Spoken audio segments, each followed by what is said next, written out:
So give the heading resolution of a vector. Very, very important and interesting.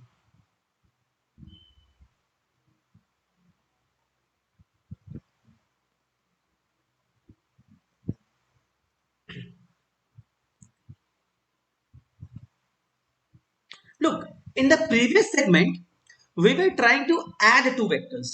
है ना? In the previous segment, we were trying to add two vectors. If we had two vectors A and B, we were trying to find A plus B. है ना? Let us go back to our original example. Initially, I had given you an example. वहां पर एक car था, है ना? वहां पर एक कार था और उस कार को दो बच्चे खींच रहे थे. ध्यान है आपको? I given you an example like this. एक कार को दो बच्चे खींच रहे थे एंड अगर दोनों बच्चे उस कार को खींच रहे हैं, चाइल्ड वन और child two, the car is moving somewhere in between. है ना?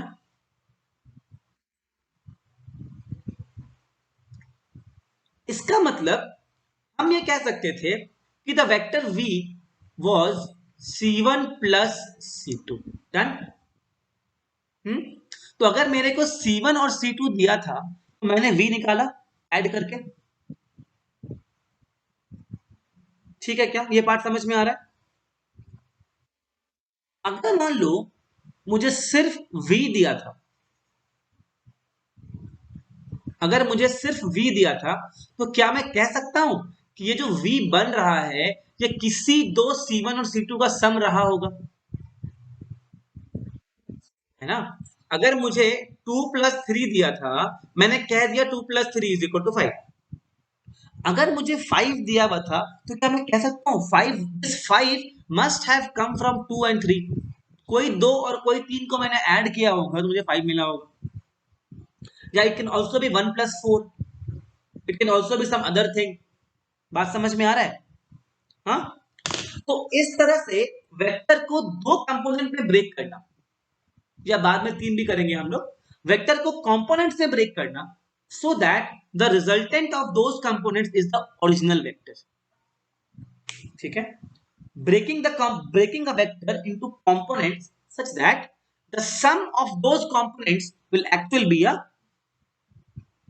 actual vector, will be the original vector. This is called as resolution of the vector. बात समझ में आया क्या? देखो, it is the process of splitting a vector. It is the process of splitting a vector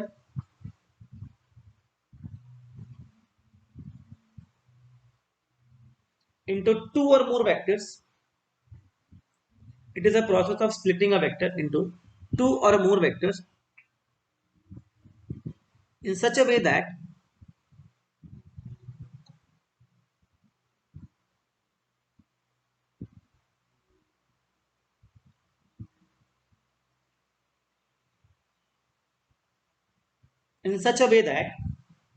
their combined effect their combined effect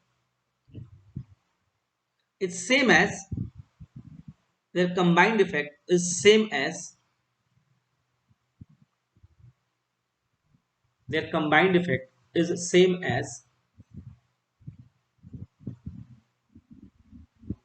that of the original vector.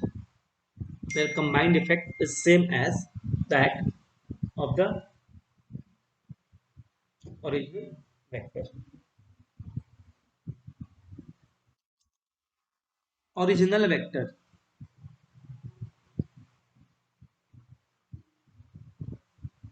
The vectors into which the original vector is splitted. The vectors into which the original vector is splitted. The vectors into which the original vector is splitted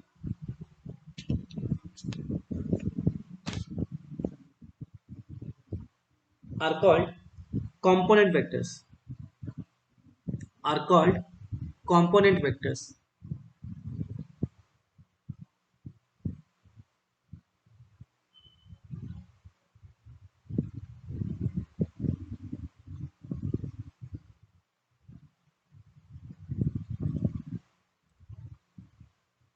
ठीक है, कोई समस्या नहीं। आप ये बात जान लो कि components of a vector is perhaps one of the most important part of this chapter. इसका सबसे ज्यादा एप्लीकेशन है। आप पूरा 11th पूरा 12th इसका हर जगह एप्लीकेशन आएगा, तो ये वाला पार्ट एकदम ध्यान से समझ लेना, ठीक है। नेक्स्ट इसी के अंदर लिखो ऑर्थोगोनल ट्रायड्स।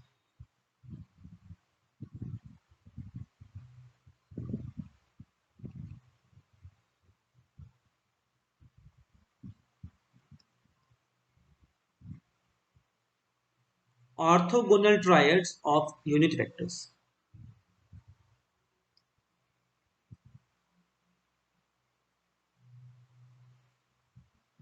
अब देखो हम लोग क्या करेंगे, जनरली वेक्टर्स को ना एक्स वाई और जेड के अलॉन्ग स्प्लिट कर लेंगे, है ना। ये मेरा एक्सिस है, एक्स एक्सिस वाई एक्सिस और जेड एक्सिस, दिख रहा है क्या आप लोग को? हाँ, दिख रहा है क्या? तो किसी भी वेक्टर को हम इस तरह से स्प्लिट करेंगे कि उसका 3 हिस्सा हो जाए, एक एक्स के अलॉन्ग, एक वाई के अलॉन्ग और एक जेड के अलॉन्ग, है ना। ये आपका एक्स एक्सिस ले लो, इसको आप अपना वाई ले लो और इसको अपना जेड ले लो। समझ में आ रहा है? समझ में आ रहा है? यहां पे लिखो बराबर 3 यूनिट वेक्टर्स। 3, आई होप आपको क्लियर है यूनिट वेक्टर क्या होता है। 3 unit vectors I cap J cap and K cap, I cap J cap and K cap. 3 unit vectors I cap, J cap and K cap are used. 3 unit vectors I cap, J cap and K cap are used to represent the positive directions of X, Y and Z axis respectively.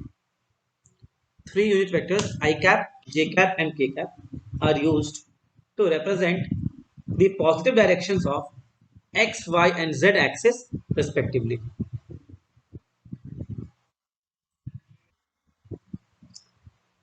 Positive directions of X, Y and Z axis respectively.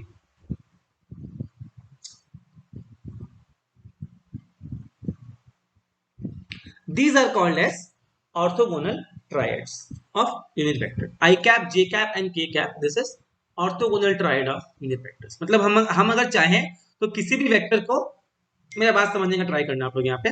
अगर मैं कहता हूं 8, एक number है 8, क्या मैं उसको लिख सकता हूं 1+7 और 1+2+5, है ना। I can break this vector into its components, I can break this number into its components, right ना। क्लियर होगा ना? हाँ, उसी तरह मेरे पास कोई भी वेक्टर अगर दिया हुआ है, उसको मैं इस तरह से ब्रेक करूंगा कि उसका एक्स के अलोंग एक कंपोनेंट आ जाए, एक वाई के अलोंग आ जाए, एक जेड के अलोंग आ जाए। जो कंपोनेंट उसका एक्स के अलोंग रहेगा उसको हम डिनोट करेंगे आई कैप से, जो वाई के अलोंग रहेगा उसको कहेंगे जे कैप से, और जेड के अलोंग जो रहेगा उसको कहेंगे हम लोग के कैप से। तो वी कैन एक एग्जांपल देता हूं, एक vector A that can be, मान लो 2i cap plus 4j cap plus 9k cap. मतलब एक्स एक्सिस के अलोंग 2 यूनिट है उसका, वाई के अलोंग 4 है और जेड के अलोंग 9 है। इन तीनों का जो रिजल्टेंट वेक्टर कहीं यहां पर आएगा, this is my actual vector. समझ में आ रहा है बात? समझ में आ रहा है बात? क्या बोलो? ये पॉइंट एकदम क्लियर हो रहा है आप लोग को? अभी और आराम, अभी और क्लियर होगा, ध्यान थोड़ा देर को और क्लियर होगा अभी। इसी में आगे लिखो rectangular components, very very important. मतलब जान लो कि ये पार्ट मोस्ट इंपॉर्टेंट पार्ट है, rectangular components.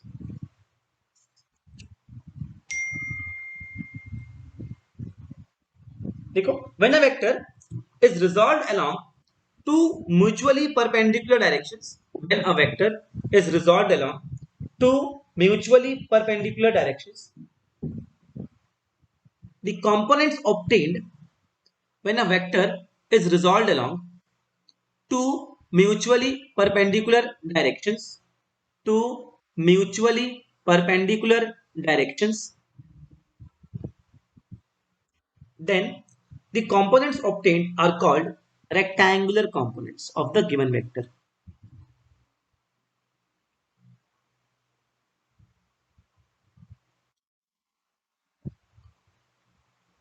perpendicular directions, the components obtained are called rectangular components.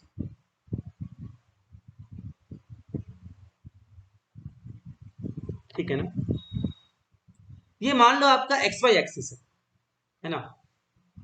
समझ में आ रहा है? टू म्यूचुअली परपेंडिकुलर डायरेक्शन, तो एक एक्स एक्सिस हो गया, एक वाई एक्सिस हो गया। बात समझ में आ रहा है क्या? बोलो, क्लियर हो रहा है ना? अगर मान लो ये एक्स वाई एक्सिस है और ये मेरा वेक्टर है, ये मेरा वेक्टर है जिसको मेरे को रिजॉल्व करना है, और ये वेक्टर एंग थीटा एंगल पे है एक्स एक्सिस से, राइट? इस वेक्टर को मान लो आप ए, वेक्टर ए। क्लियर हो रहा है? हाँ। तो इस वेक्टर का परछाई एक्स पे कितना बनेगा? ये बनेगा,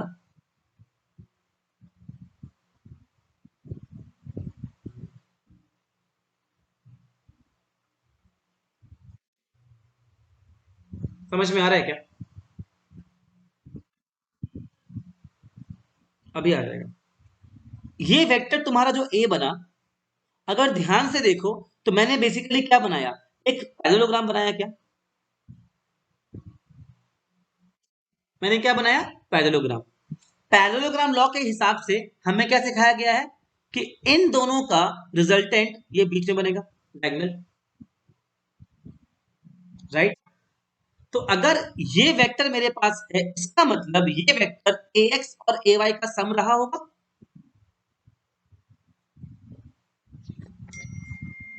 अभी समझ में आया? जो हमने उस लास्ट क्लास में किया था उसका ठीक उल्टा कर दो। लास्ट डे हमने क्या सीखा था कि A X plus A Y are two vectors, ठीक है ना? उनका रिजल्टेंट क्या होगा? ए। अब हम उल्टा कर दे रहे खाली उसका, कि मेरे पास वेक्टर ए दिया हुआ है तो मैं एक रेक्टेंगल कंप्लीट कर लूं, बिकॉज यहां पे हम बात किसका कर रहे हैं? Rectangular components.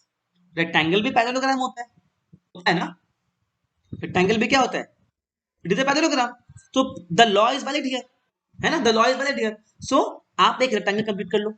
अब ध्यान से देखो, ये वेक्टर और ये वेक्टर, क्या इनका रिजल्टेंट ए बनेगा? एवरीवन, समझ में आ रहा है? So we can write this very clearly that vector A is nothing but vector AX plus vector AY। इसको लिख लो। अभी आपको समझ में आया कंपोनेंट्स? अब अभी कंपोनेंट समझ में आया क्या?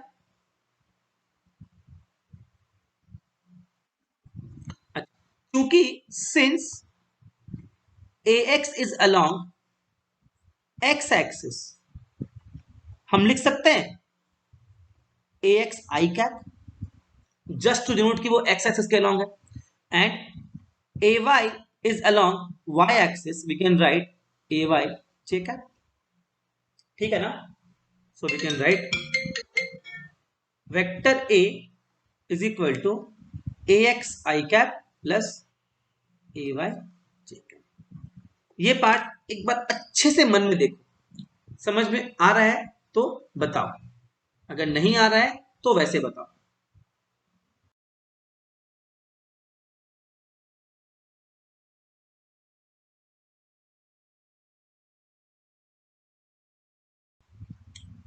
सबको ये पार्ट बिल्कुल क्लियर है ना? एवरीवन, ये पार्ट एकदम क्लियर है ना? अच्छा लग रहा है? हाँ। कौन सा पार्ट बेटा?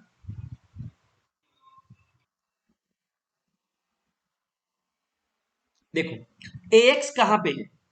क्या हुआ? AX कहां पर है आपका?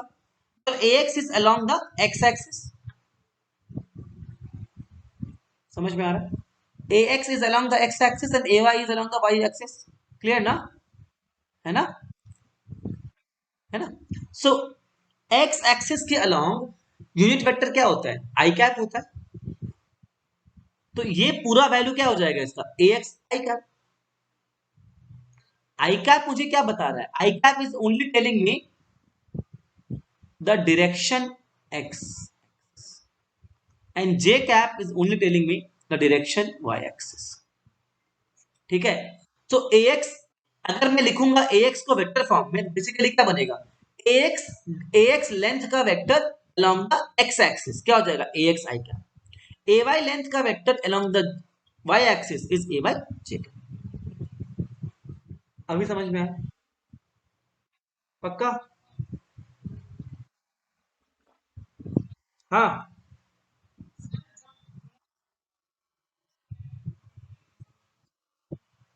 क्या नहीं देंगे? नहीं नहीं, अरे यार ये पूरा चीज खुद ही वेक्टर हो गया ना, ax is the magnitude and ये डायरेक्शन।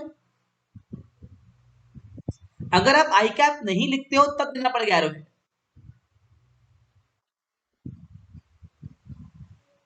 चलो अब हम लोग, मतलब मैंने बेसिकली क्या किया, ये हो गया उसका मैग्नीट्यूड, ये हो गया डायरेक्शन। अब हम लोग ax और ay का वैल्यू निकालेंगे कि ax का मैग्नीट्यूड कितना होगा। क्या आप लिख सकते, इसको o लिख दो, इसको o लिख दो, और उसको आप कुछ भी p मान लो, है ना, p मान लो, इसको आप m मान लो, इसको आप n मान लो। तो क्या मैं कह सकता हूं in triangle OPM OM by OP is cos theta, right. OM क्या है ax, OP क्या है a, है ना। अभी हमने बात करें सिर्फ मैग्नीट्यूड का, क्या बन गया cos theta, which implies that, बहुत ही इंपॉर्टेंट है ये a cos थीटा। ये पार्ट समझ में आ रहा है, हाँ या ना? यस, इजी है ना। सिमिलरली ध्यान से देखो, अगर ये एंगल थीटा है तो आपका ये एंगल भी थीटा होगा, ऑल्टरनेट एंगल्स। तो in triangle OPN OPN ON by OP is equal to sin theta, which implies that AY by A is equal to sin theta, which implies that AY is equal to A sin theta. So rectangular components क्या होता है, एक cos component, एक sin component. ये बहुत ही important result है। Please see this everyone, if anyone has problem please ask.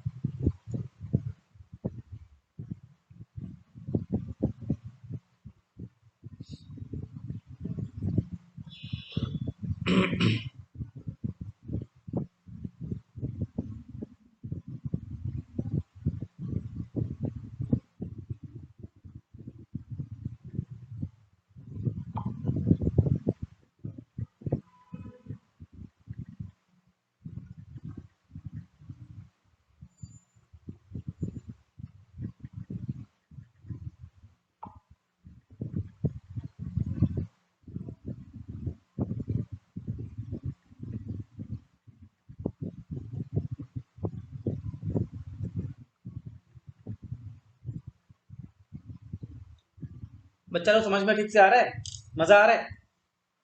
पक्का? अब अगर ध्यान से आप देखो तो क्या हम कह सकते हैं ax vector plus ay vector should be equal to a, है ना, है ना। अच्छा ध्यान से देखो, आपका ax कितना है a cos थीटा, और ay कितना है a sin थीटा। तो क्या a will be equal to ax square plus ay square होगा ना?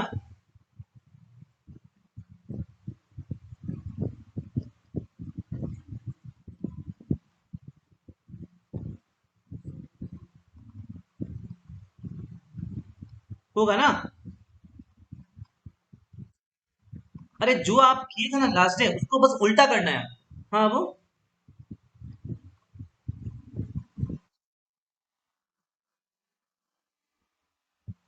बेटा मुझे बताओ, दो वेक्टर का रिजल्टेंट कैसे निकालते हो हम लोग? बोलो कैसे निकालते हैं? अगर मेरे पास दो वेक्टर्स दिया होता है, उनका रिजल्टेंट क्या होता है, A square plus B square plus two A B cos theta. यहाँ पर जो दो वेक्टर है वो है ए एक्स और ए वाई, ठीक है। ए एक्स और ए वाई के बीच में एंगल कितना है 90 डिग्री।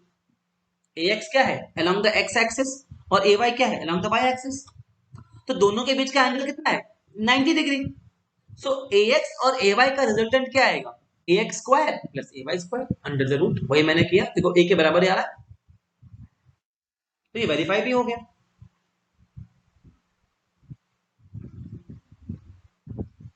गाइस बोलो समझ में आया क्या?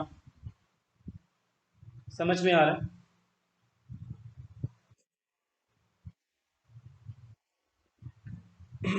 तो आपने अभी क्या सीखा जस्ट, अगर मुझे किसी भी चीज को दो एक्सिस में रिजॉल्व करना है,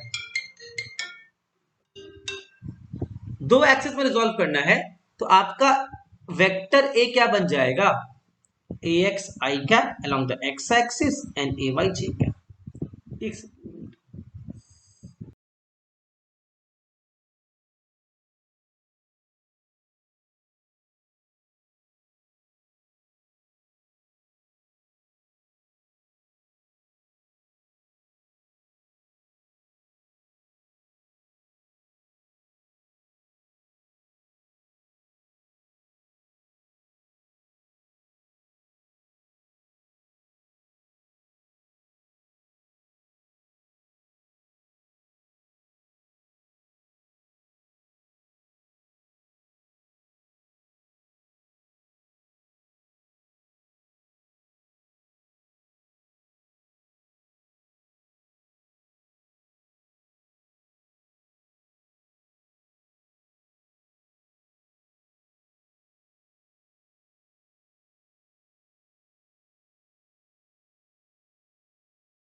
Am I audible guys? If I resolve in three directions या थ्री एक्सिस, उस केस में क्या हो जाएगा, देखो मैं आपको बता रहा हूं एक बार, आप लोग सभी क्लास 10 से निकल के आए हो अभी, और एकदम फ्रेश आए हो क्लास 10 से निकल के, है ना। क्लास 10 में जो आपने पढ़ा है ना, that was not physics, that was GK. ये बात मानते हो ना, जो आपने क्लास 10 में पढ़ा है, जिसको आप फिजिक्स बोल के आपको जो दवाई खिलाई गई थी, वो फिजिक्स नहीं था, वो जीके था। तो आपसे मेरा बहुत हम्बल रिक्वेस्ट है कि एक भी दिन ऐसा न जाए जिस दिन आप फिजिक्स न पढ़ो। चीजों के कॉन्सेप्ट को ठीक से समझना, सारा कहानी कॉन्सेप्ट बेस्ड है यहाँ पे, रटने वाला काम बहुत कम हो, रटना भी पड़ेगा आपको यहाँ पे, लेकिन एक बार में सिलेबस बहुत वास्ट हो गया एज कंपेयर टू क्लास 10, है ना। बहुत वास्ट सिलेबस हो गया है, लग रहा है आपको, थोड़ा फील आ रहा है, वो ग्रेविटी फील हो रहा है कि थोड़ा भारी हो गया है अभी चीज।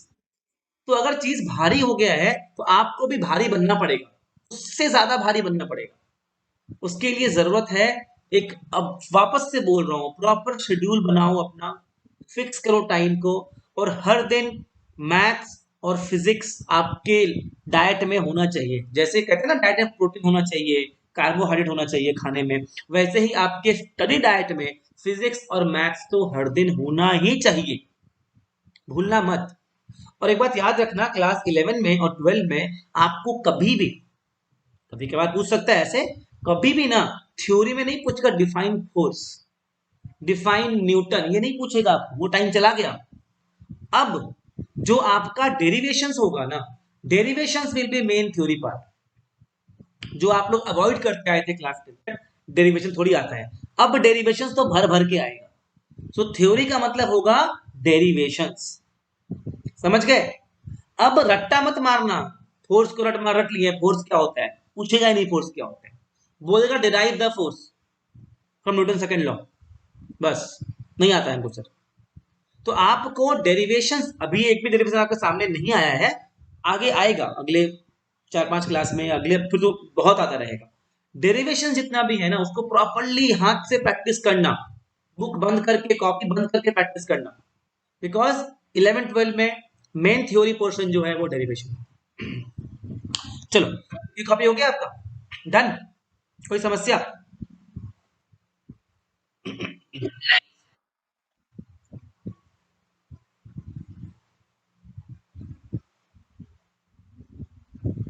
अच्छा, जैसे हमारा नॉर्मल में ए आपका क्या बनता था, ए x square plus A Y square था ना। अगर तीन कंपोनेंट में करोगे तो ए आपका बन जाएगा A x square plus A Y square plus A Z square. ध्यान रखना, ये कैसे हुआ ये बताना मेरे लिए भी पॉसिबल नहीं, मैं बताऊंगा भी नहीं। अपने मैथ्स में पढ़ेंगे ये चीज इन 3D ज्योमेट्री। तो मैथ्स अपने करेंगे, ये चैप्टर आएगा आपका, उसमें आएगा, स्ट्रेट लाइन के बाद आएगा। तो जब वहां पे मैं इसको डिराइव कराऊंगा ये चीज। अभी के लिए बस याद रखना। All okay?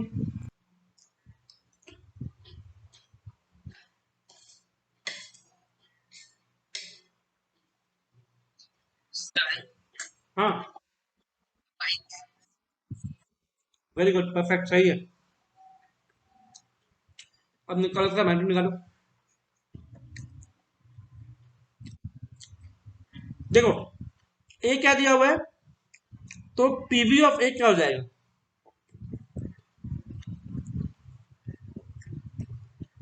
राइट? हो जाएगा,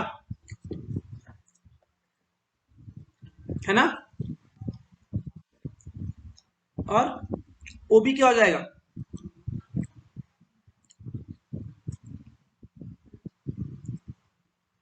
ये पार्ट सबको समझ में आ रहा है ना?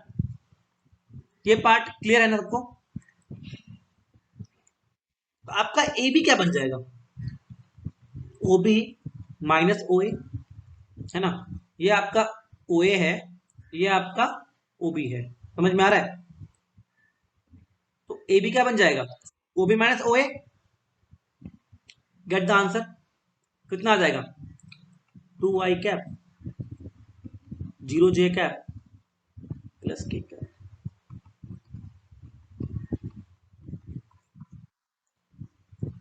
हाँ, थ्री हो रहा है क्या? हाँ, थ्री थ्री। तो ये आ गया आपका वेक्टर ए बी।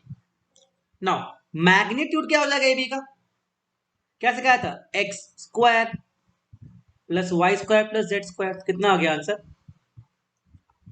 कितना हो जाएगा, रूट 13। सबको समझ में आया क्या? प्लीज देखो तो, क्लियर हुआ, इजी लगा, समझ में आया क्या, बोलो।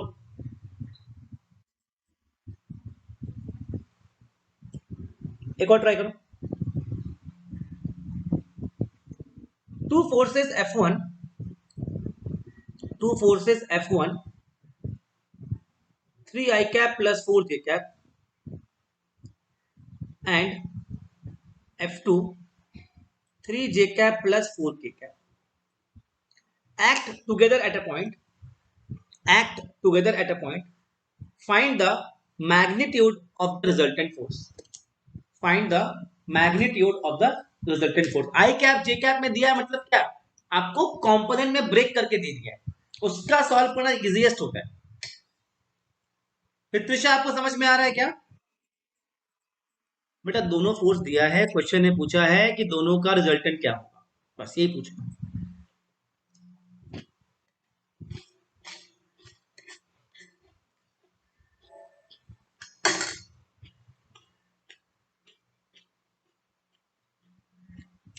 विद्युषा, आपको लोग समझ में आ रहा है? आकाश, वर्षा, समझ में आ रहा है? आकाशदीप,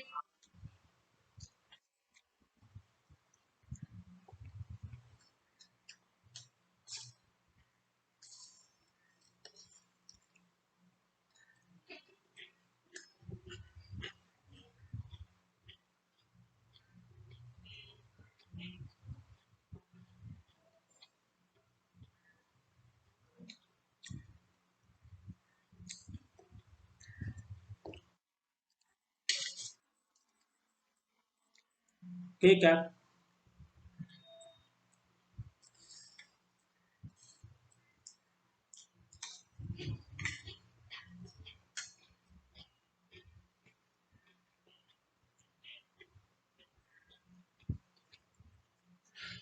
पूजा आपसे हो रहा है क्या?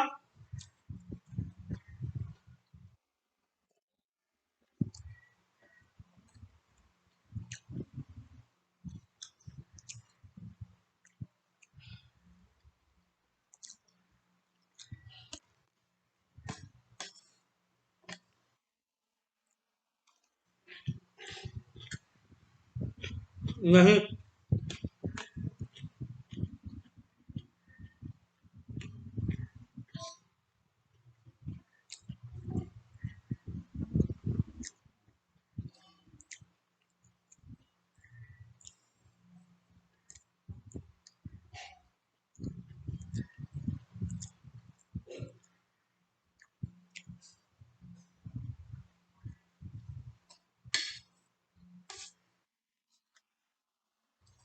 अभी भी गलत है।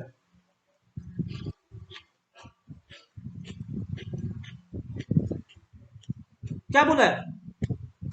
Both of this forces are acting at a point. आपका रिजल्टेंट कितना आ जाएगा? बोलो, होगा ना? जिसको समझ नहीं आएगा बोलना। हाँ, कितना हो जाएगा?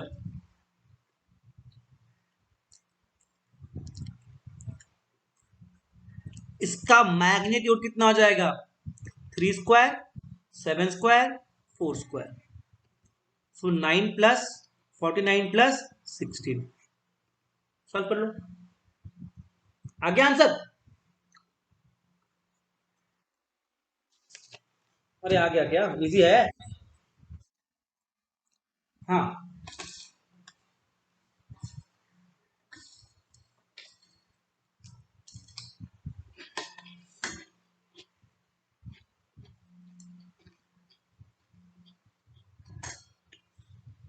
एक और ट्राई करो। An aeroplane takes off an aeroplane takes off at an angle of 30 degree. An aeroplane takes off at an angle of 30 degree to the horizontal. To the horizontal. If the component of velocity, if the component of velocity along the horizontal, if the component of velocity along the horizontal is 250 km per hour, if the component of velocity along the horizontal is 250 km per hour, find its actual velocity. Find its actual velocity. Also find the vertical component. Also find the vertical component. Try कर। तो कैसे करेंगे? एक aeroplane ऐसे देखो आपकी, तो उसका एक कंपोनेंट इधर होगा, एक वर्टिकल होगा। कुछ ऐसा ही बनेगा ना?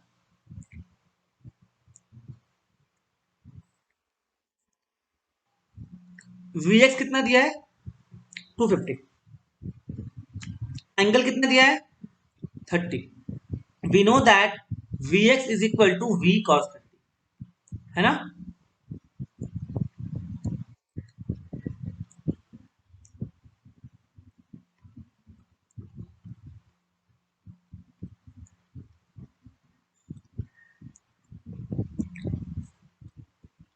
V क्या हो जाएगा? 500/√3, मतलब 500√3/3। अब सॉल्व कर लो इसको। कितना आएगा ये? 288.66 आएगा। मतलब एरोप्लेन का एक्चुअल वेलोसिटी इतना है। अब पूछा है कि वर्टिकल निकालो, वी वाई। वी वाई क्या होता है? वी साइन 30 हो जाएगा, है ना?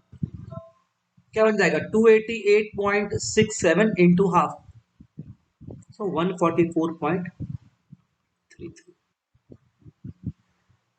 देख लो।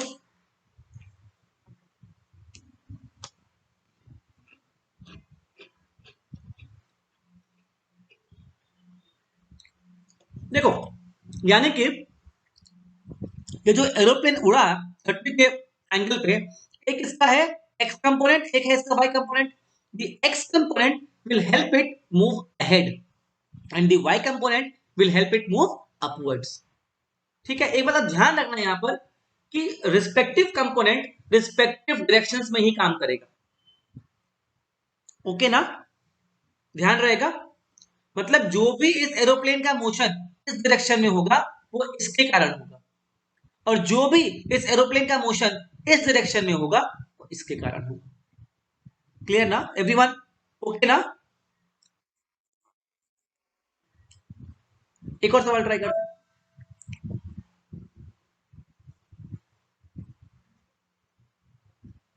Two billiard balls are rolling on a table. Two billiard balls are rolling on a table. One has the velocity components as two billiard balls are rolling on a table. One has the velocity components as 1 meter per second or root 3 meter per second. And the second one has components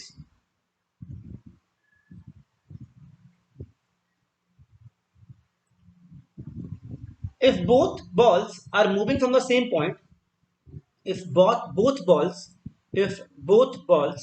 are moving from the same point, if both balls are moving from the same points, find the angle between their paths.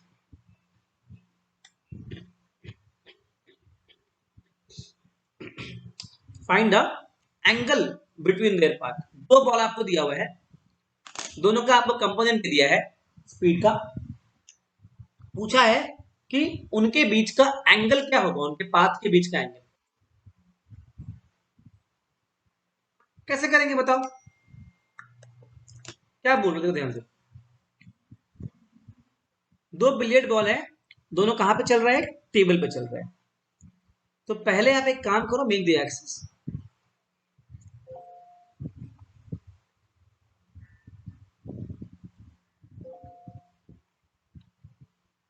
ठीक है, जो पहला ball है उसका क्या दिया हुआ है वैल्यू?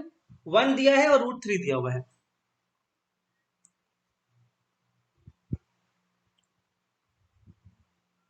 ना? 1 और कितना दिया हुआ है? रूट 3। बात समझ में आ रहा है बच्चा पार्टी?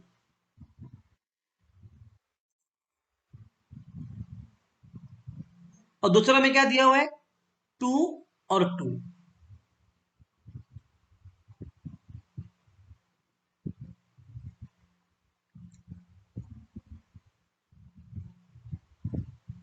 कुछ ऐसा बनेगा डायग्राम क्या? आपको ये एंगल निकालने बोला है, कुछ ऐसा डायग्राम बनेगा क्या?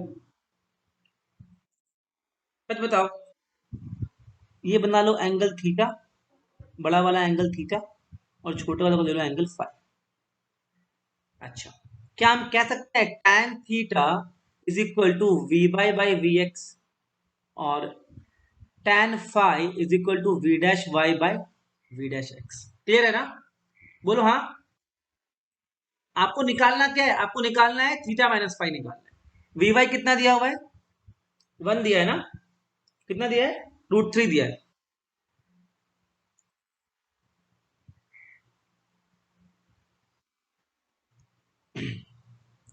सो थीटा इज इक्वल टू कितना?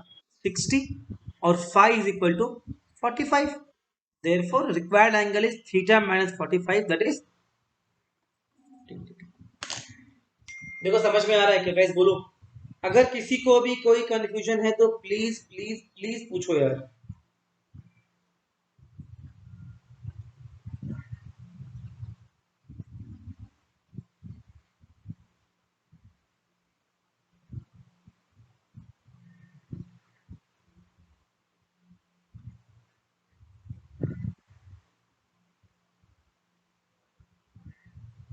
ठीक है ना? ओके ना?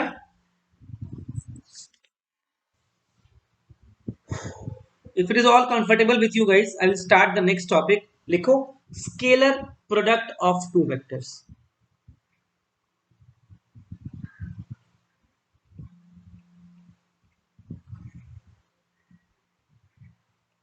Scalar product of two vectors. अभी हमने सीखा वेक्टर को ऐड करना, सब्ट्रैक्ट करना, अब सीखेंगे वेक्टर्स को मल्टीप्लाई करना। वेक्टर्स का मल्टीप्लिकेशन दो तरह से हो सकता है, एक है डॉट प्रोडक्ट और एक है क्रॉस प्रोडक्ट। डॉट प्रोडक्ट जो होता है वो होता है स्केलर, और क्रॉस प्रोडक्ट जो होता है वो होता है वेक्टर। बात समझ में आ रहा है? जो वेक्टर का डॉट प्रोडक्ट लेंगे ना हम लोग, उसका मतलब क्या होगा कि अगर दो वेक्टर्स का मल्टीप्लाई करने के बाद आंसर आया स्केलर, तो वो हो जाएगा डॉट प्रोडक्ट। अगर दो वेक्टर्स को मल्टीप्लाई करने के बाद आंसर आया वेक्टर, वो हो जाएगा क्रॉस प्रोडक्ट। तो पहले हम लोग पढ़ेंगे डॉट प्रोडक्ट। लिख लो क्या होता है, लिखो द स्केलर और dot product of two vectors a and b, the scalar or dot product of two vectors a and b is defined as is defined as the product of is defined as the product of the magnitudes of a and b, the product of the magnitudes of a and b and and cosine of the angle theta between them, and cosine of the angle theta between them. So you can write, अगर दो vector है a और b मेरे पास, तो a dot b बन जाएगा a का magnitude b का मैग्नीट्यूड इंटू कॉस थीटा।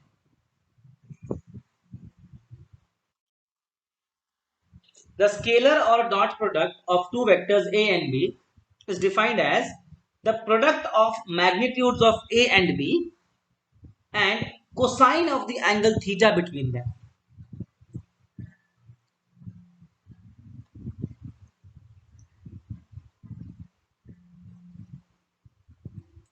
अब समझते हैं बेसिकली हो क्या रहा है। किसको किसको यहां पर वर्क का डेफिनेशन याद है? निकुंज, वर्क का डेफिनेशन तो क्या होता है? अब निकुंज, व्हाट इज वर्क डन?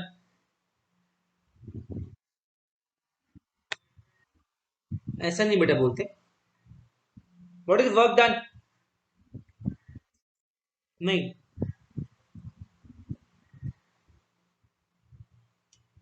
प्रिय ब्रतो, what is work done?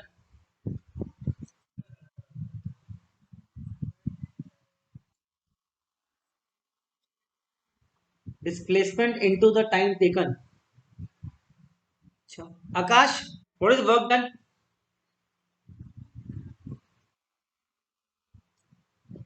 What is velocity?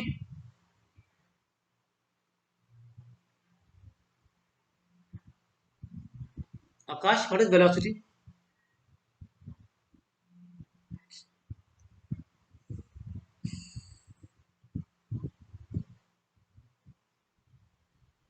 ऐसे पढ़ाई होगा। Agni, what is work done? Agni, work done क्या होता है?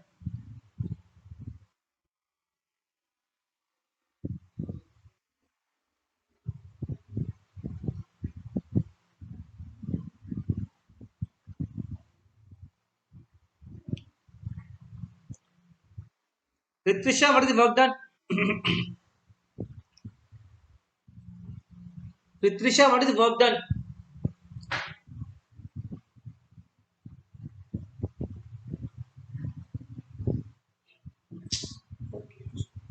ये हालत है क्लास का। Very good. कौन हो तुम? ऋत्विषा तुम्हारा नाम नहीं है ना? जिसका नाम ले रहा है उसको बोल रहे हैं। Ritwisha, what is work done?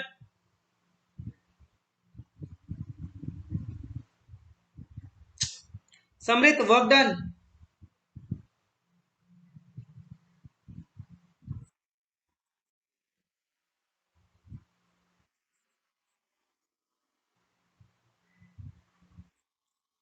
काश आप लोग अभी काश आप लोग अभी सामने बैठे होते।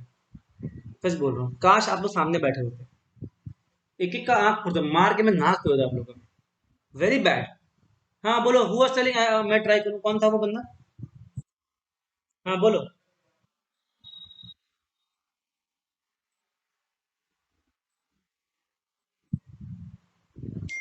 सच बोलो, कहाँ से देखा? ऑनेस्टली बोल दो, झूठ नहीं बोलना, कहाँ से देखा? हाँ,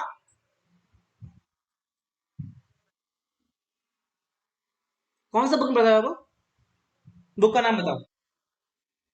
बुक का फोटो देते भाई मेरे को। तुम कौन सा स्कूल से है मेरे बताओ? डीएवी? अच्छा, तुम डीएवी में था बेटा। डीएवी में टेंथ में वर्क डन था ही नहीं। सीबीएसई में वर्क डन टेंथ में है ही नहीं। आईसीएसई में। हम्म। बोलो।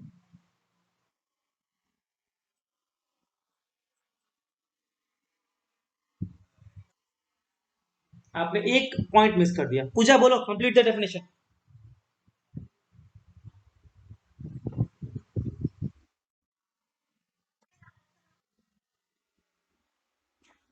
किसको कौन बता पाएगा प्रॉपर डेफिनेशन वर्क डन का? बोलो।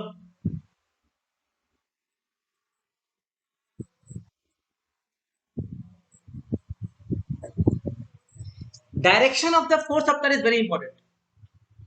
आप में से मैक्सिमम बच्चों ने direction of the force applied आप नहीं बोलते, भूल जाते। Work done, work is said to be done when a force applied on a body displaces it in the direction of the force। Direction of the force बहुत important है।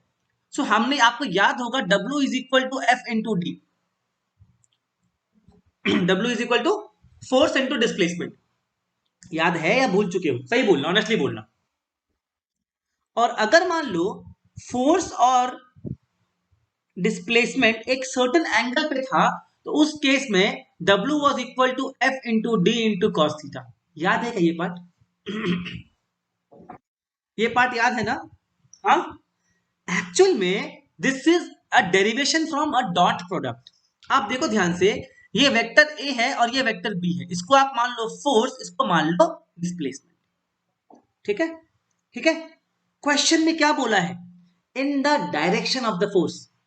तो आपको ये देखना है कि डिस्प्लेसमेंट का फोर्स के अलोंग क्या कंपोनेंट है। समझ में आ रहा है? वर्क डन का डेफिनेशन क्या है? Force into displacement in the direction of the force. ठीक है। अब फोर्स इधर लग रहा है और डिस्प्लेसमेंट इधर जा रहा है। तो डिस्प्लेसमेंट को हम दो भाग में बांट सकते हैं, है ना? आप ये देखो कि डिस्प्लेसमेंट अलोंग द फोर्स कितना है। डी कॉस थीटा है कि नहीं? अभी जस्ट पढ़ा है ना आपको वेक्टर के हिसाब से। समझ में आया गाइस? समझ में आया क्या? डिस्प्लेसमेंट अलोंग द फोर्स कितना है? D cos theta. वर्षा आपको समझ में आ रहा है? हाँ। तो एक्चुअल में वर्क डन क्या हो जाएगा? एफ डी कॉस थीटा, या फिर vector F dot vector D. हमने डॉट प्रोडक्ट को कैसे डिफाइन किया? The multiplication of two vectors into the angle, cos of the angle between them. So basically यही चीज इस्तेमाल कहां पर हो रहा है? वर्क डन में हो रहा है। हमें देखना है कि एक वेक्टर और दूसरे वेक्टर का कितना वैल्यू उसके ऊपर लाई कर रहा है, उसके अलोंग लाई कर रहा है, उसका मल्टीप्लीकेशन हो जाएगा डॉट। क्या ये बात समझ में आया? फोर्स भी एक वेक्टर है, डिस्प्लेसमेंट भी एक वेक्टर है, बट दोनों का रिजल्ट क्या आया? Work done, which is a scalar. इसीलिए हम लोग इसको स्केलर प्रोडक्ट भी कहते हैं। समझ में आ रहा है क्या? समझ में आ रहा है क्या? डॉट प्रोडक्ट का सिंपल सा मतलब हो जाएगा, ए डॉट बी का मतलब होगा magnitude of A into magnitude of B into cos theta. That's it. ये आप याद रखना, बहुत काम आएगा। गाइस ये बात सबको समझ में आया? एग्जाम्पल नोट कर लो। Work done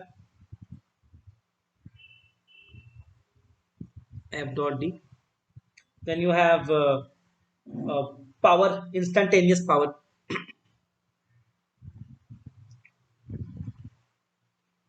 F dot V, exact. बहुत सारा आएगा, देख लेंगे जब समय आएगा।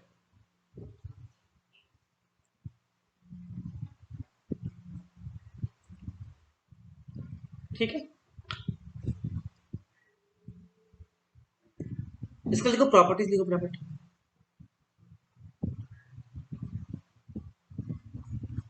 प्रॉपर्टीज देखो, स्केलर प्रोडक्ट इज कॉम्यूटेटिव, मतलब a dot b is equal to b dot a, it is commutative. क्या? Scalar product is commutative, scalar product is commutative, a dot b is equal to b dot a। ठीक है, second, distributive, scalar product is distributive over addition, मतलब a dot b plus c is equal to a dot b plus a dot c।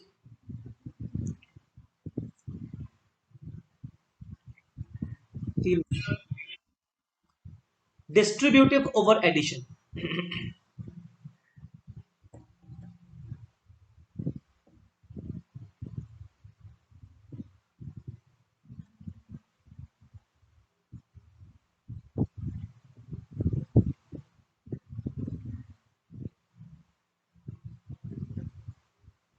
अगला point, if two vectors are perpendicular to each other, if two vectors are perpendicular to each other, then their scalar product is zero. If two vectors are perpendicular to each other, then their scalar product is zero, because दोनों के बीच का angle कितना हो जाएगा, 90 degree, है ना, and cos 90 is zero. ठीक है क्या? अगला पॉइंट लिखो, if two vectors are parallel, if two vectors are parallel, then their scalar product has maximum positive magnitude, then their scalar product has maximum positive magnitude।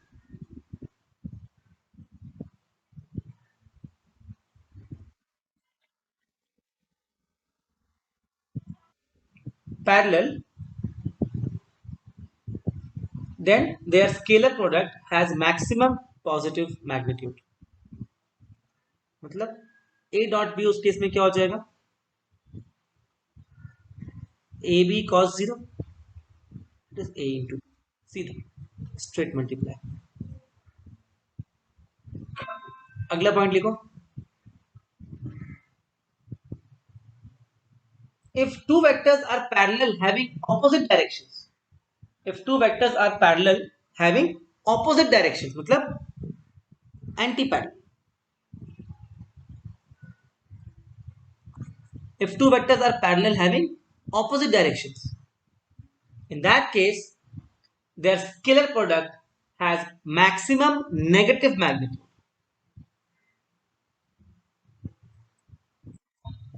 If two vectors are parallel having opposite directions, then their scalar product has maximum negative magnitude, मतलब a dot b अगर उल्टा है, angle अगर 180 है, क्या बन जाएगा, a into B into cos 180, cos 180 कितना होता है, -1, तो आंसर क्या आ जाएगा, माइनस, है ना।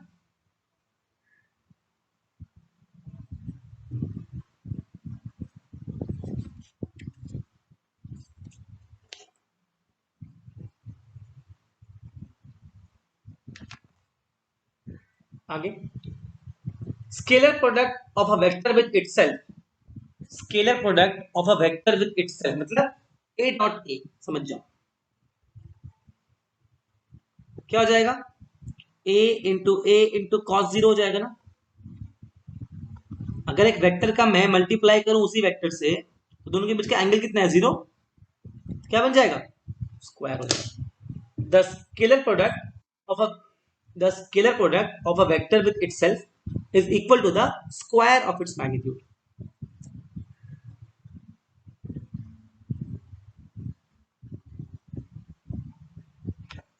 is equal to the square of its magnitude। Properties और भी है, लेकिन वो मैं नेक्स्ट दिन कराऊंगा।